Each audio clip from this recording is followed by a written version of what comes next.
Shalom semuanya, selamat pagi. Puji Tuhan, kita berjumpa kembali dalam Morning Blessing di hari Jumat ini. Keluargaku dimanapun berada, hari ini kita akan melihat Yohanes pasal yang ketiga, ayat yang ke-17. Nah, setiap kita pasti tahu Yohanes 3 ayat 16 ya, ayat yang harusnya dihafal oleh semua orang Kristen.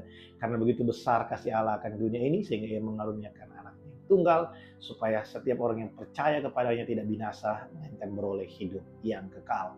Amin. Saudara, ayat yang ke-17 bilang begini, sebab Allah mengutus anaknya ke dalam dunia, bukan untuk menghakimi dunia, melainkan untuk menyelamatkannya oleh dia. Allah mengutus anaknya ke dalam dunia, bukan untuk menghakimi dunia, melainkan untuk menyelamatkannya oleh dia. Jadi, Yesus berkata, aku diutus ke dalam dunia, bukan untuk menghakimi dunia. Nah, kalau kemarin Yesus berkata, aku datang untuk menghakimi, untuk menyatakan yang benar dan menyatakan mana yang salah. Tapi di bagian yang sebelumnya, beberapa pasal sebelumnya, di pasal yang ketiga Yesus berkata, aku datang bukan untuk menghakimi dunia. Kata menghakimi di situ punya pengertian, punya makna. Aku datang bukan untuk menjatuhkan hukuman atas dunia. Dia seperti seorang hakim yang hanya menyatakan mana yang salah dan mana yang benar, tapi hukuman itu bukan hakim yang melakukan. Saudara, Tuhan Yesus ingin kasih tahu kita bahwa Allah lebih merindukan pertobatan daripada membinasakan kita. Allah lebih rindu pertobatan terjadi di dalam hidup kita daripada kebinasaan terjadi dalam hidup kita. Di ayat yang ke-16 sampai ayat yang ke-17 ini sebenarnya saling sambung menyambung ya. Karena begitu besar kasih Allah.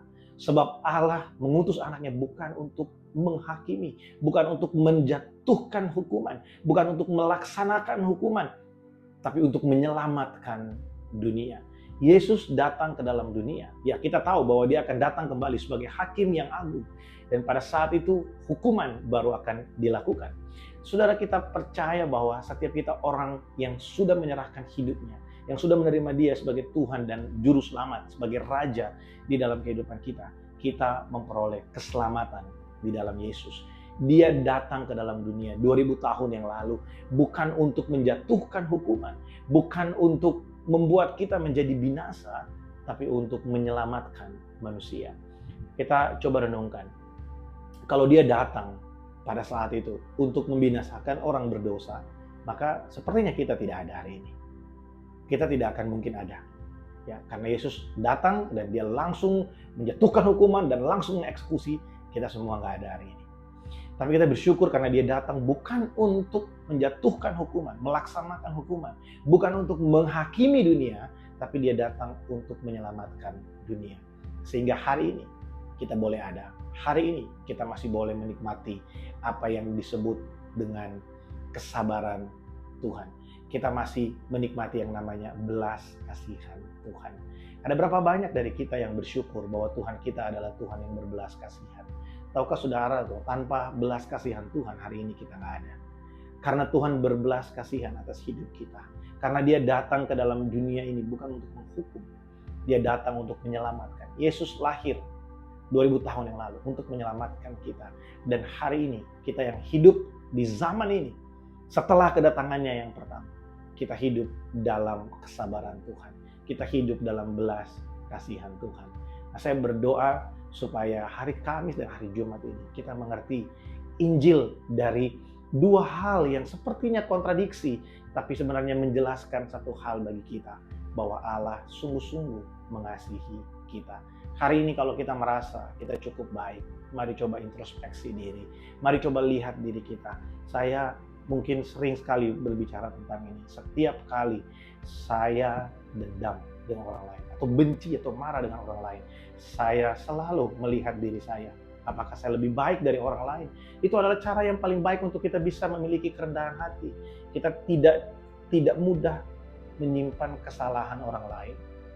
Kita tidak mudah tenggelam dalam penghakiman terhadap orang lain. Ingat, Yesus saja datang tidak menjatuhkan hukuman terhadap orang lain. Tidak menjatuhkan hukuman atas dunia. Dia datang untuk menyelamatkan. Kita seringkali melebihi Tuhan. Kita mulai berbicara tentang kebinasaan orang lain. Kita berdoa supaya orang lain binasa. Binasa dalam pengertian masuk neraka gitu ya. Kita seringkali lebih jahat dari iblis. Tapi kita bersyukur karena Tuhan memiliki kesabaran atas kita, berbelas kasihan atas kita.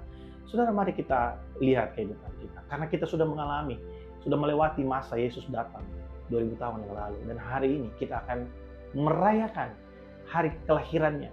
Bulan depan, bulan Desember adalah hari Natal. Peristiwa Natal kita akan rayakan. Saya berdoa supaya kita mendapat perenungan yang baik.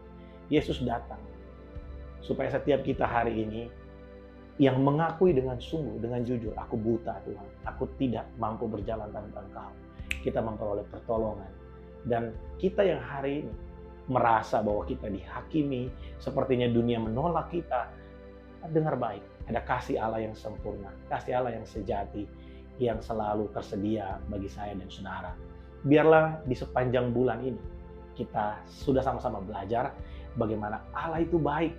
Allah itu sungguh sangat baik. Dia memberikan kepada setiap kita kesempatan. Dia memberikan kepada setiap kita waktu untuk kita melakukan yang lebih baik dari yang sebelumnya. Bulan ini kita belajar tentang kedatangan. Tujuan dari kedatangan Yesus. Dia datang untuk orang berdosa. Dia datang supaya setiap kita dapat mengalami Dia, mengalami kasih-Nya, mengalami pertolongannya, mengalami keselamatan di dalam kehidupan kita. Puji Tuhan. Selamat menikmati akhir pekan bagi kita semua. Saya mengajak, mengundang setiap keluargaku dimanapun berada. Hari Minggu ini kita akan dilayani oleh seorang hamba Tuhan luar biasa. Beliau bisa dikatakan adalah pembina saya. Ya. Beliau berasal dari kota Palu dan ya kita semua mungkin sudah kenal beliau, namanya adalah Pastor Roni Rumambi. Saya mengajak semua jemaat untuk beribadah bersama-sama. Kita menikmati berkat firman Tuhan yang saya yakin dan percaya akan sangat memberkati setiap kita. Tuhan Yesus memberkati. Shalom.